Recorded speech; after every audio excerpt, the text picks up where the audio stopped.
What's up, y'all? Got some good news for you today. We've got Nicki Rumanek in the house. She is an expert SDR, BDR recruiter. She's been in the space forever, and she is here to share her wisdom with us on her top three favorite questions to ask SDR candidates and some advice on how to break into tech sales. Nicki, thank you for being here. Hello. Thank you so much for having me. It's my first podcast, so I'm very honored. Thank you so much.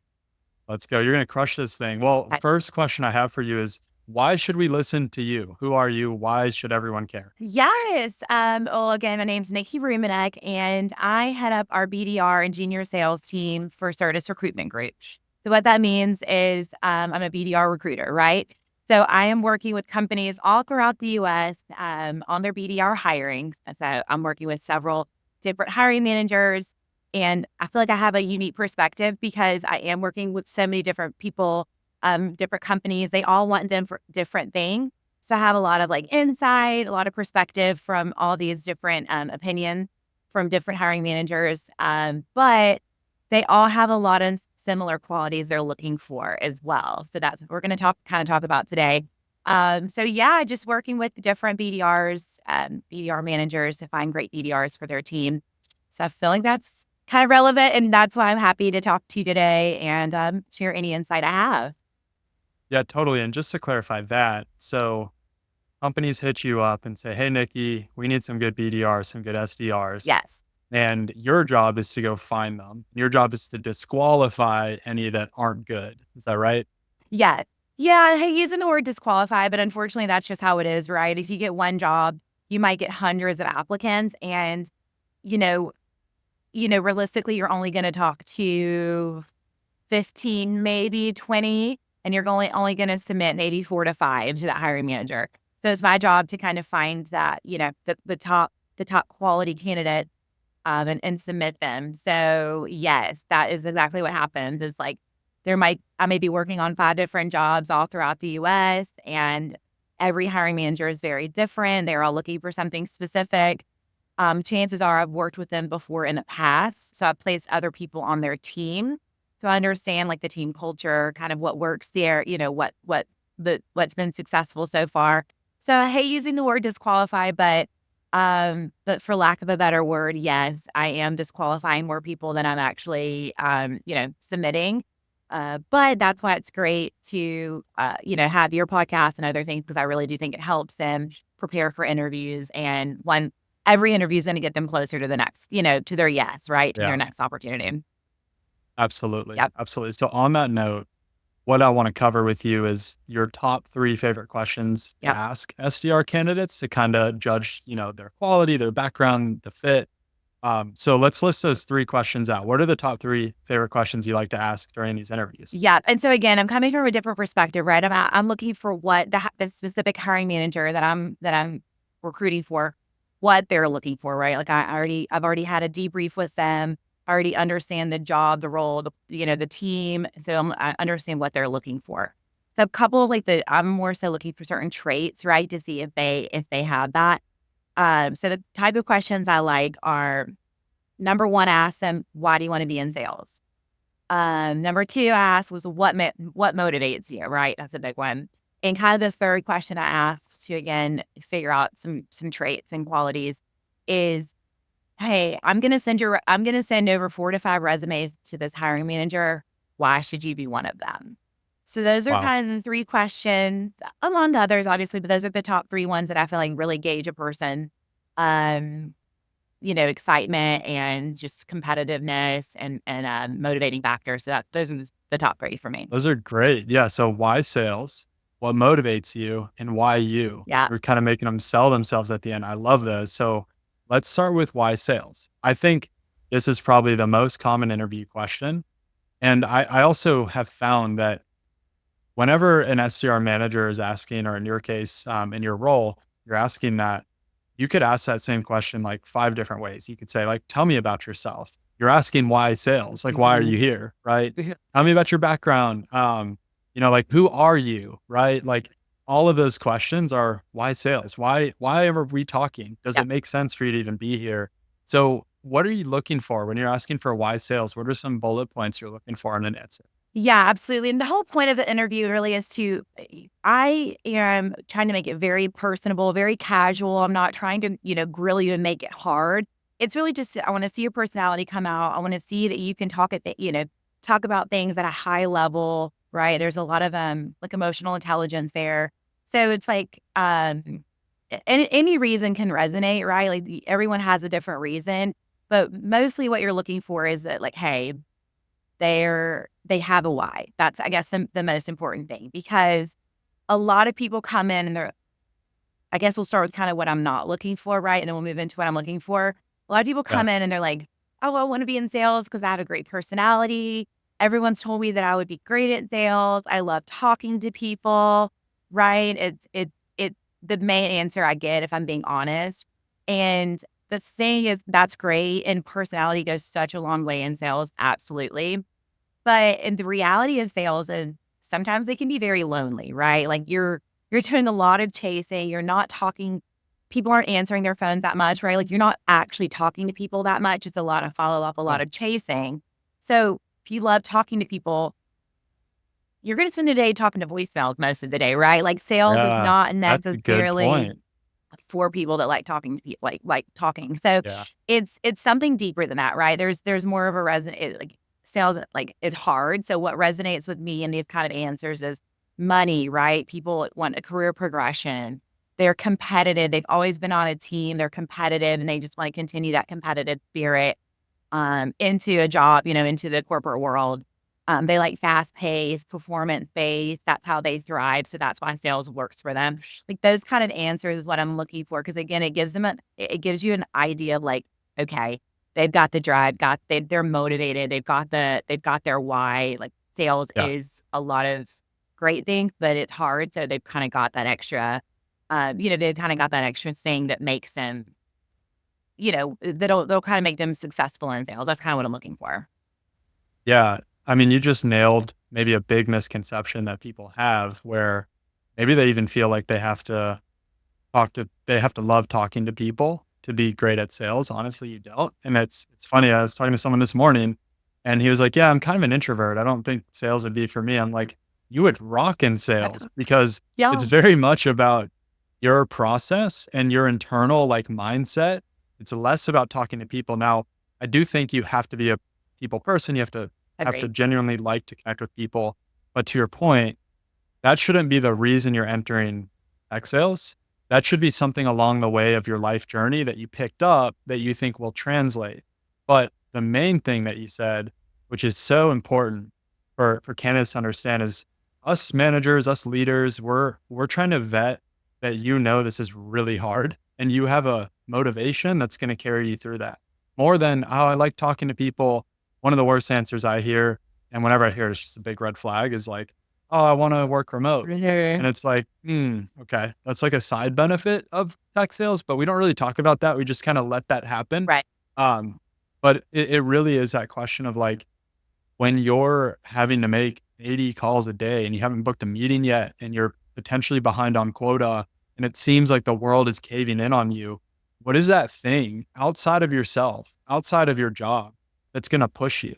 And Right. so some of the best answers I've heard are the realest answers. Like I know for me, I screwed my life up, like 19, jail cell, dropped out of college twice, like totally threw my potential away. And so when I was getting into sales, that's what I used for why sales. I was like, look, I know what I'm created for and I know that I can go do a lot of like big things.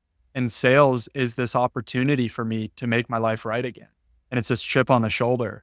So I look for that chip on the shoulder, whether it's like a single mom trying to provide for her children, or whether it's a dad who's trying to get, his family right, or whether it's a college grad who's like, hey, I just want to honor my parents and the Mhm. investment they made in me. So all of those reasons are things outside of yourself. Yeah. And I do think it's important to be money motivated. I mean, what do you think about like, oh, I want to make a lot of money? What's your 100%. take there? No, and I think money is kind of like it's like a taboo subject for some reason. It's like people don't want to say money, but in all honesty, sales can change your life, right? If you're really good at Yeah. sales and you keep climbing up, then you're going to make a lot of money, and that's just the truth of it. And that's why I think it is very attractive to a lot of people.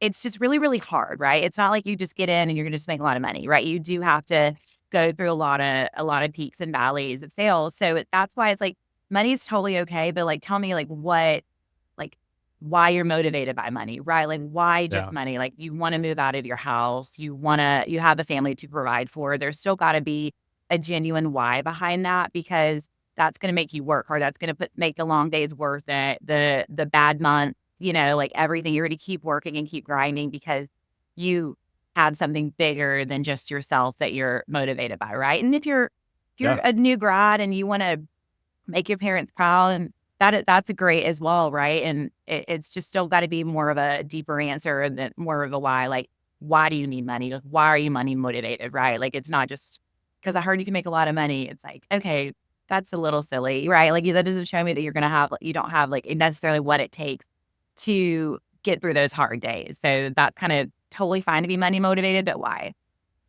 Yeah, a lot of clients I coach one-on-one when I'm teaching them how to break into tech sales, whenever we talk about like, you should use money as a motivator Yeah, in your kind of pitch about yourself, they're surprised. They're like, "Oh, really? Like, I thought we weren't supposed to talk about money." So let's formally remove the taboo that we shouldn't be talking about money. Like, you're hearing it from Nikki, you're hearing it from me, you're hearing it from every other SDR leader that I've talked to. We want to know that you want to go make money because if you make money, I make money. yes, And I wanna make money. I'm in sales. Hello. yeah, But what Nikki's tapping on is more of like, you don't wanna make money for making money's sake and just for vanity and like, "Oh, I just wanna make a lot of money." No, have attach that to a real deep why behind the money. Maybe you didn't grow up with a lot of money. Maybe you did and you wanna provide that future for your family. Maybe you wanna go travel the world and experience new things. Maybe you want to, give money away or invest in stuff. Point is make sure you're attaching that motive for money to something, but please be bold about money. Like, if I don't yeah, hear you wanna make money, kind of a yellow flag for me, like, are you really gonna, like, push yourself then in right. sales for the reward? Exactly. It just got to, at the end of the day, you just got to remember like sales is really hard. And if you're trying to get into sales, it's like you don't really know that yet, right? But like you're in it, I'm in it. Like we understand.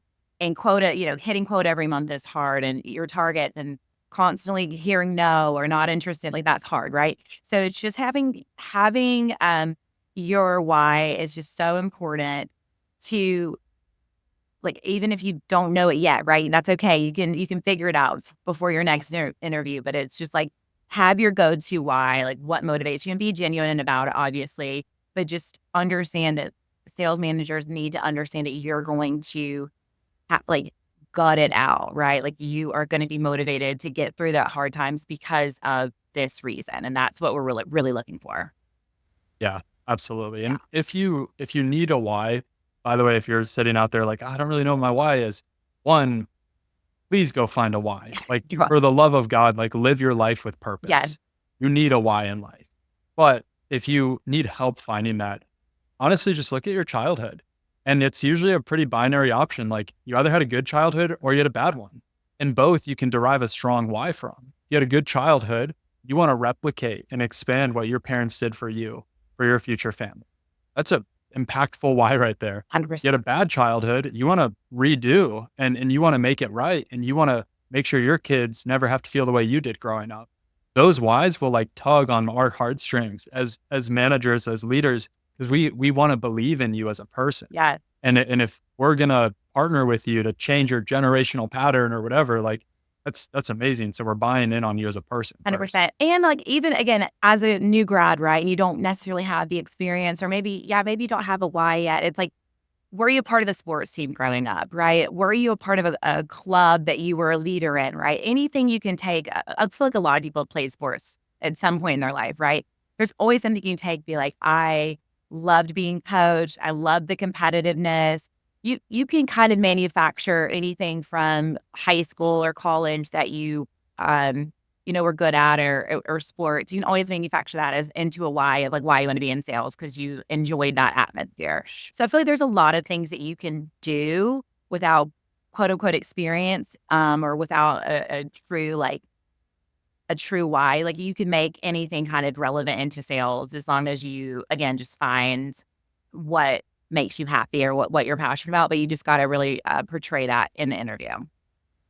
1000%. Yeah. Now this overlaps definitely with Yes. the second question you like to ask, which is what motivates you, right? Yeah. What drives you? What motivates you? So what are you kind of looking for in that answer? What are some things you want to hear? Yeah, and this goes again, kind of things. I'll start with kind of things I don't like to hear on this answer is like a lot of people are like, well, I don't know what I want to do. I think I'm going to give it a shot or I want to try. It's like you're motivated by, I guess, getting a job essentially, but again, sales is hard. So you need to be motivated by more to understand like, so we understand that you have kind of that grit, right? That you have that competitiveness and that fire about you. So what I'm looking for what motivates you is again financial freedom. Love that, like having a reason why you're financially like looking for financial freedom is great to me. Moving out of your house, right? A lot of new grads or might still be living at home or have never lived by themselves and they just want to get their own place or they want to, move out and make their parents proud. Like that's a great motivator. That's a big motivator. That was one for me when I was getting out of college. I just wanted to make my family proud. Maybe they have a family of their own, right? And they're motivated by taking care of their family and providing for their family. That's a great one. Again, challenges like facing challenges every day, like having like no 2 days are the same. Like that's motivating because it's like it gives you something to figure out and help somebody, right? Help somebody solve challenges. Like that's exciting. So anything like that can be motivating for you, but just like having actual something that actually like you're working for and again that motivates you, that's kind of what we're looking for in this answer. Yeah. Yeah. And I think, again, what we're trying to index is, do you know how hard this thing is? Do you have a good reason for being here?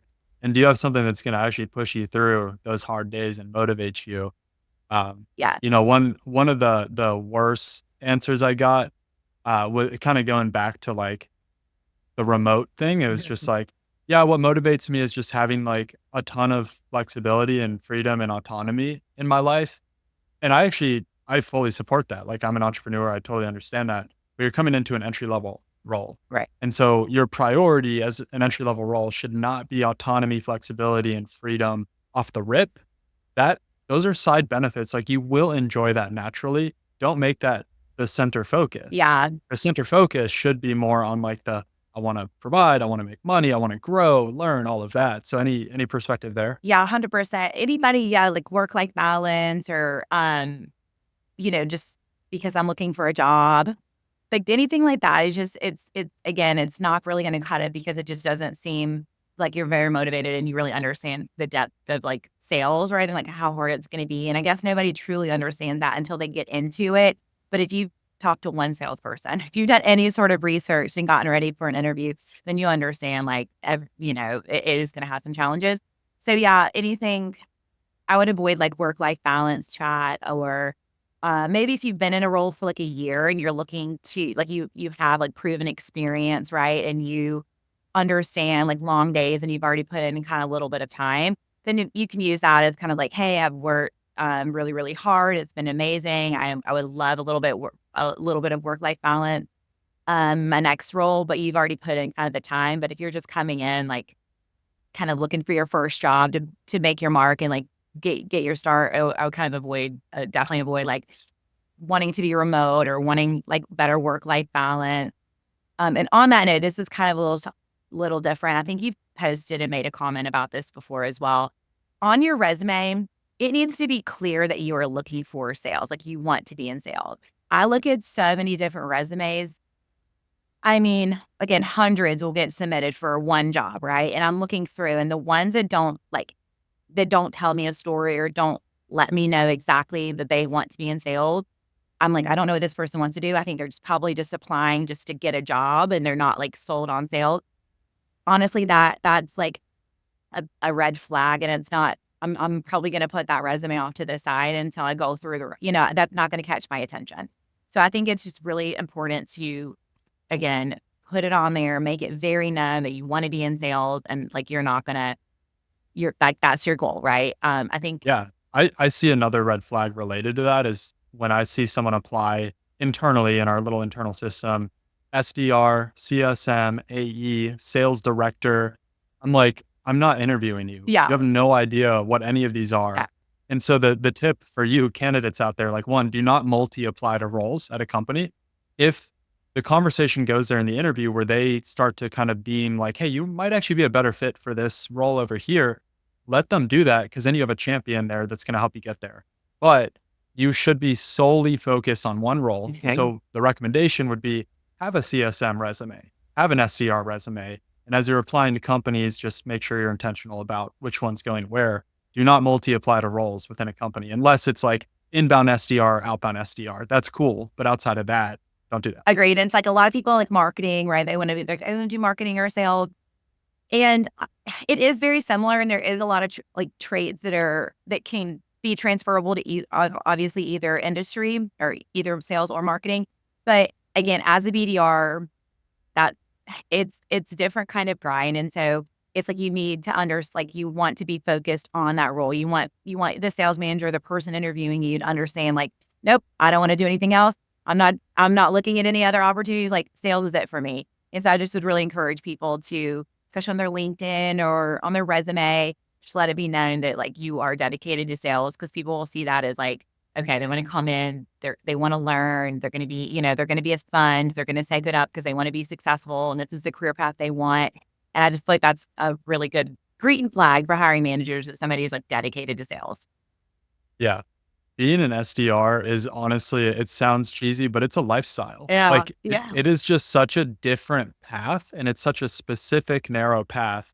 That's why you can't come in and, oh, I think I want to do that. No, like you have to know. It's almost like the Navy. People will join the Navy to go be a Navy SEAL, right? And it's Right. like, that is so specific. You have to do specific training for that. You don't join the Navy just to, oh, maybe I'll be a SEAL. No, no, no. It's like you're all in or you're not. Yeah. Now, you internally might be open to marketing and stuff. That's cool. Just don't market yourself to us that way. You need to be all in. And if you get the right opportunity, you'll commit, I'm sure. But yeah, make sure you're narrow focused there. Yeah. Yeah. And it's because it helps. Understanding, again, just understanding the path of a BDR and like where it can take you is amazing. But bringing you in as a BDR, a lot of them aren't going to work out. And so hiring managers are trying to find the ones that are the least risk averse, right? They're the ones they're going to try and obviously find the ones that are going to be there for the long haul. They coach and train and get some performance out of, right? And obviously get meetings from, right? And get results. So how can you stand out to that hiring manager? And I think that's just one way is to just be all in. Cool. Yeah. Cool. So I love your last question. Yes. Because as a hiring manager, I love when people close me on an interview. Yes. And so I actually won't tee that up. I love how you do. You kind of force them to close you. But I really do look for, at the end of the interview, are they going to close me on next steps? Because if you're in sales, you should be at least willing to go there. I just had a client yesterday. I was coaching him on interviews and we went over how to close an interview at the end. And after his interview later that day, he's like, I got too nervous and I couldn't close. Yes. And I was like, no, like you got to go for the close, man. So Nicki, how do you ask this question? What does it sound like? And then what are you looking for? Yeah. I know it's so uncomfortable. It's hard to do if you're not comfortable with it. So I'm always like recommending to practice, right? Like do it obviously needs to come natural. It doesn't want to be uncomfortable and awkward because then it makes the lasting impression a little awkward. So you definitely want to practice. But yeah, it can be uncomfortable until you start doing it. But yeah, so what I'll ask is, again, I think I said earlier, it's like hundreds of applications for one job.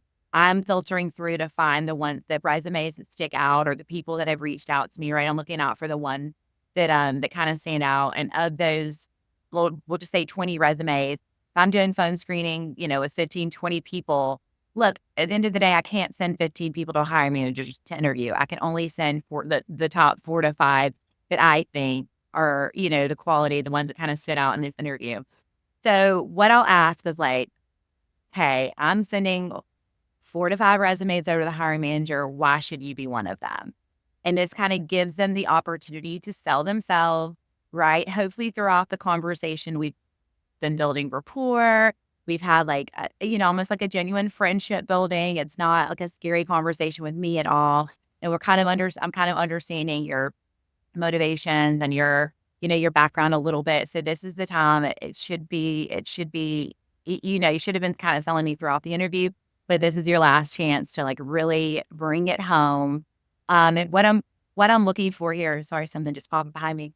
What I'm looking for here is this is your elevator pitch, right? This is why you're telling me. And I'm looking for anybody that's just like, hey, you may have talked to, a lot of other candidates before me, but they weren't, the captain of their baseball team. They hadn't been a leader before, head coach, been on a sports team their whole life and had coaching and thrived in competition like I have.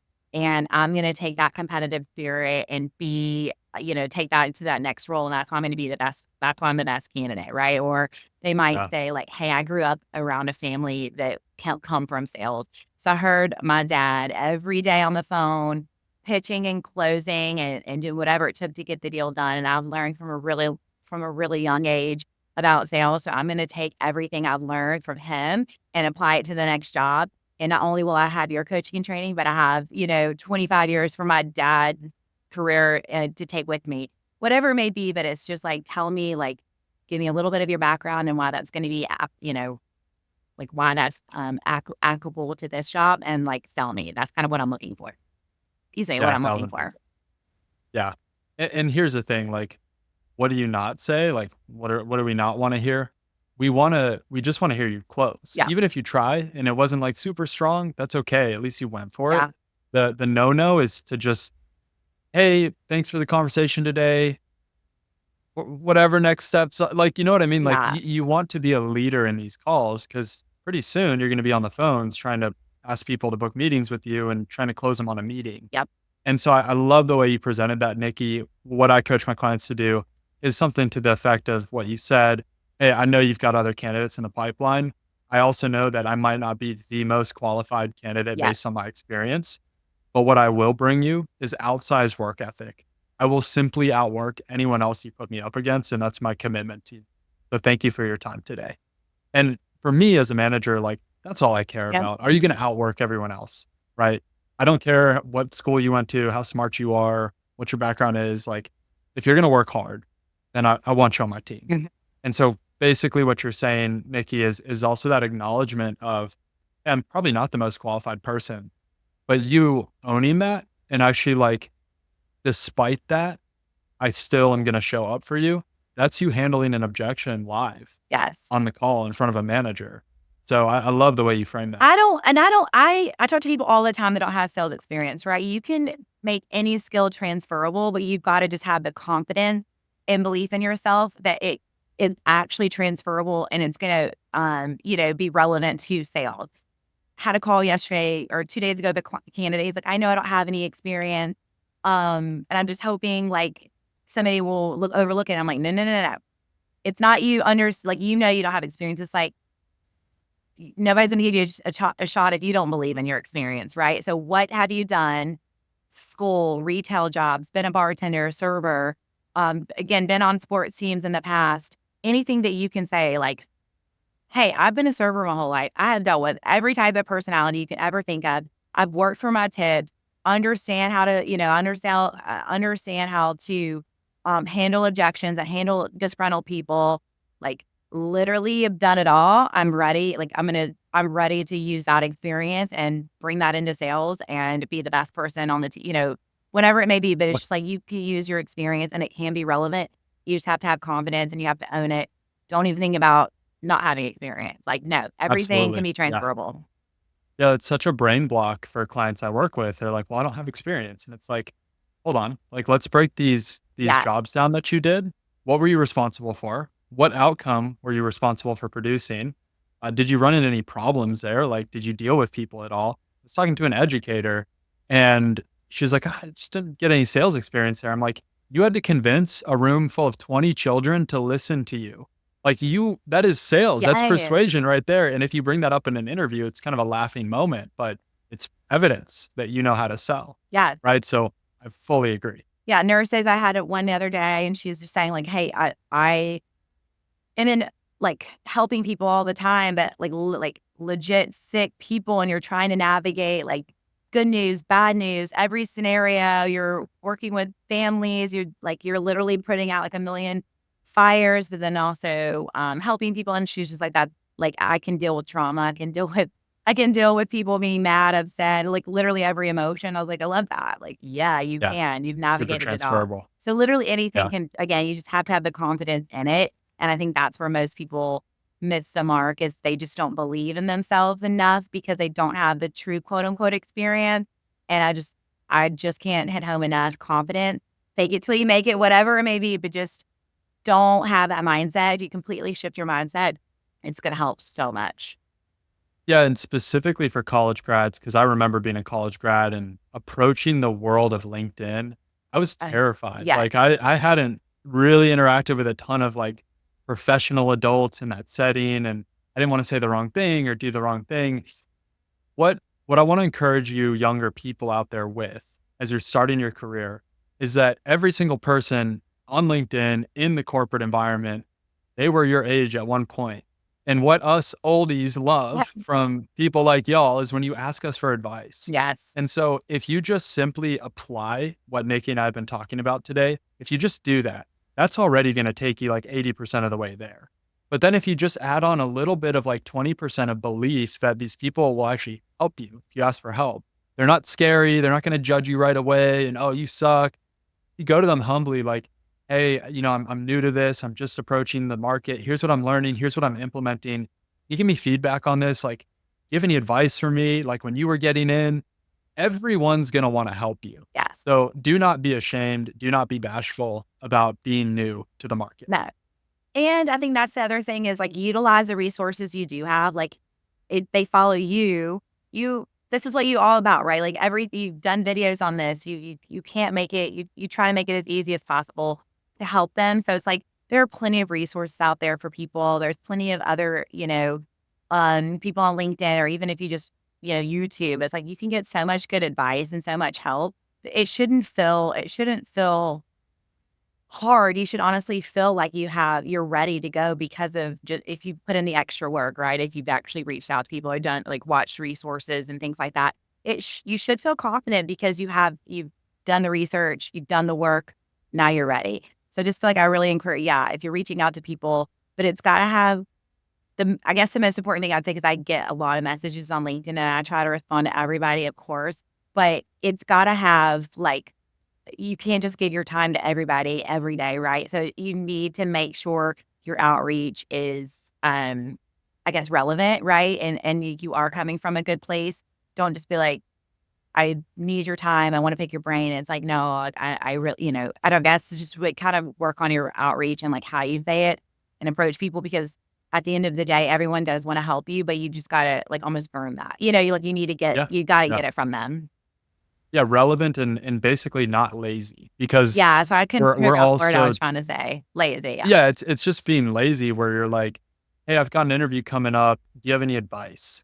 Or, "Hey, can you answer these questions for me?" You can get the same outcome. All you have to do though is just like pre-fill your question. So, "Hey, I've got these questions about the company. Here are the answers I found online. By the way, just go to ChatGPT and like make it sound human Yeah. and paste those answers over."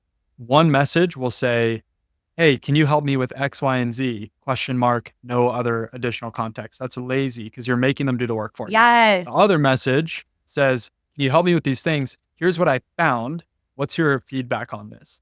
They're going to want to help this person because at least you tried to put in the work. So is Yeah. that kind of what you're talking Yes, about, thank Nikki? you. Like, I don't know why couldn't get my fault. I couldn't articulate my fault. So, yeah, so I get a lot of people like, "Hey, Nikki, do you have any roles for me?" And I'm like, "What are you looking for? I don't know who you are. I don't even know Yeah. what I only do sales, like, and then I'll have people that are looking for like accounting or engineering or all these other things. I'm like, "I'm sales." Like, you are just reaching out, like, kind of blanketing every recruiter that you find and like, yeah, to your point, it's like, yeah, you're doing work, but it's lazy work. It's not like there's not much intention behind it.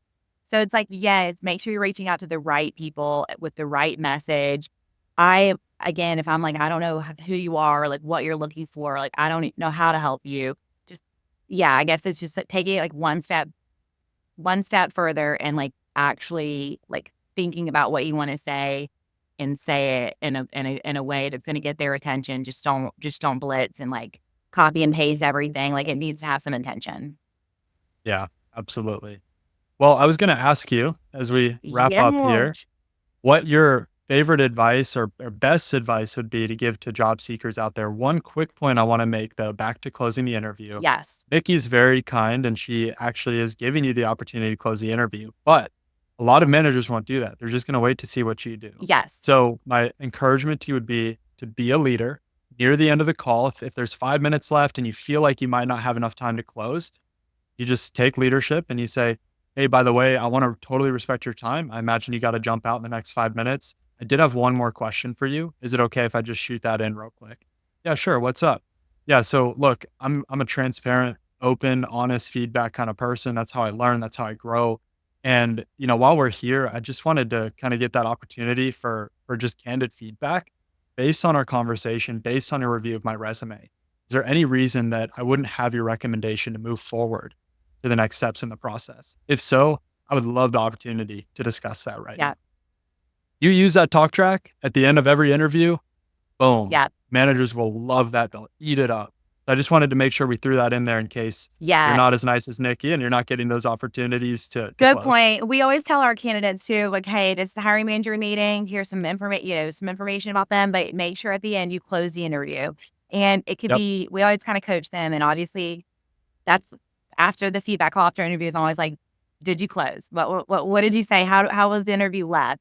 And the ones that are like, no, I didn't have time. I'm just like, I guess Then make the time. make Yeah. time, right? Yeah. The most important thing with that is just leave a good lasting impression, right? You're about to hang Yeah. up the phone and they're probably going to hop on another interview, right? So how are you going to leave this interview with them remembering you? So just try to think about, you want to call it a close or a lasting impression, whatever you want. It's just like, make sure you leave that interview with them under being like, wow, Jack, that was good. Like, I'm Yeah. going to remember Jack, right? So yeah, I agree. That's so important. I ask the same question as soon as the client's done with an interview. I'm like, how did the close go? Because that's the most important part. Did you get next steps or not? Are you moving forward or Yeah. not? Then we can And I break it think down some from people there. get nervous when you ask like about the feedback. And it's awkward, right? It's hard to be like, is there any reason why you wouldn't put me forward? Like, is there anything you do get a little nervous? So even if it's something as simple as like, Jack, thank you so much for your time today. I really appreciated it. I really learned so much from this interview. On top of everything else I've researched, this seems like a great opportunity.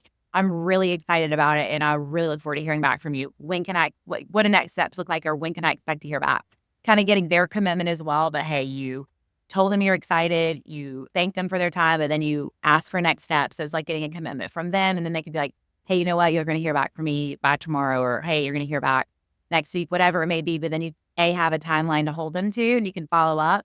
And then B, when you do a thank you email, hopefully afterwards, you can kind of bring that up again. Like, hey, I really enjoyed it. If there's anything else you need to clear up for me, let me know. But I just wanted to, again, thank you for your time. I'm really excited about this. You're kind of giving them two ways to remember you by. And I just feel like it goes such a long way. Yeah. Two little just treats to throw in at the end here. A very easy talk track to use when you're trying to ask these questions or you're following up with people and you feel like you're bugging them. In the spirit of being a good SDR, I want to make sure that I get some clear next steps Yeah, here. it's good. Or in the spirit of being a good SDR, I wanted to reach out and keep this opportunity warm. I'm curious if you had any feedback. So just Yes, lean on the I fact that you're using the SDR skill and the managers will be much more receptive to that than like, hey, have you had any decisions made yet? Or hey, what are next steps? Like it just sounds a little goofy. So just add in in the spirit of Yeah. being a good Hey, SDR. just following up and seeing that like everyone's like always just following up. It's like, yeah, that's Yeah. great. Like, hey, was so Yeah. excited about this Okay. opportunity. I don't want to wait, I don't want to miss out. Like what does it look what's happening? Whatever it may be. But yeah, that's a good point. Absolutely. Okay, so last piece would be yes. What advice do you have for people trying to break into tech sales? We talked a little bit about like don't be lazy Yeah. when you're doing your outreach. That's a big one. Do you have any other like big you must do this if you want to break into tech sales? Yeah. Well, I just think I guess probably everyone's said this before, but it's so true. Like you gotta do the job to get the job, right? So it's like, hey, you've gotta without being lazy, approach the right people, reach out to them, let them know you applied, have a little bit of relevancy of like why you'd be a great candidate, but it's just like you've got to reach out, you've got to into the right person, the right, right decision maker. So they see your face, they see you're interested. On top of that, I really, really recommend talking to people from within the company you're applying to or you're interviewing with. it's so important to get their perspective because then when you get on the call, you can be like, hey, I've already talked to a couple of BDRs. I understand this about the role. It just helps them show that you did take that extra step. So I always recommend reaching out to like other BDRs in the company, understanding a little bit about like what the job entails, like what they're doing, and to use that to help you prepare for the interview, but then also be able to bring it up when you do get an interview. But it never hurts to understand the job a little bit more. So talking to the right people will be really, Absolutely. really useful. Do the job to get the job. I will say that Yeah. till I'm in the grave. But reach out to the And right people again. If it's a sales job, don't message people in marketing. Don't message. I know you think that they're gonna likely ignore the message or they're not. It's just kind of annoy them if you're sending a message that's not for them. So really, like, I understand the more people you think, the more people you reach out to in the company, it's gonna help you. Just make sure it's relevant because if they see that you're blitzing everyone, it's like, well, is that what they're going to do as a BDR? They're going to blitz all the wrong people, right. right? So it's like, make sure it is the right people too. So it does. SDRs, BDRs, SDR, BDR managers, AEs are great because a Yeah. lot of them were in that seat, so Yes. they're willing to mentor. You can also look at people who were SDRs, maybe they're in customer success now, but just make sure it's relevant. Like, hey, I saw that you were an SDR. I just applied. Now you're a CSM, but I was hoping to get some, feedback, insight, whatever. I love that. And when we say do the job to get the job, that's like can be very vague sometimes. So for all of you out there, if you want to get into tech sales, I have a totally free guide, step by step, literally shows you everything we're talking about. How do you find people? How do you contact them? What do you say? It'll be in the link below. It's a free school guide, literally breaks down step by step. And there's a ton of other resources in there. Like this podcast will be with Nicki. Nicki, it was so great having you here. I feel like I learned a few things. So thank you so much for your time. Yeah. Thank you. And thank you for all you do for BDRs to break into. I know it's hard sometimes to navigate post college and like what you're going to do with your life. But it's people like you that really help. And I try to help as well. So I'm always, my inbox is always open on LinkedIn. I love trying to help people when I can. So yeah, I really appreciate it. Thank you so much. Yeah, please, listeners, do not DM Nicki. Can you help me find a Thank you. job? No, no, no. But amazing. Thank you for being here. Appreciate your Yeah, wisdom. it was amazing. Thank you.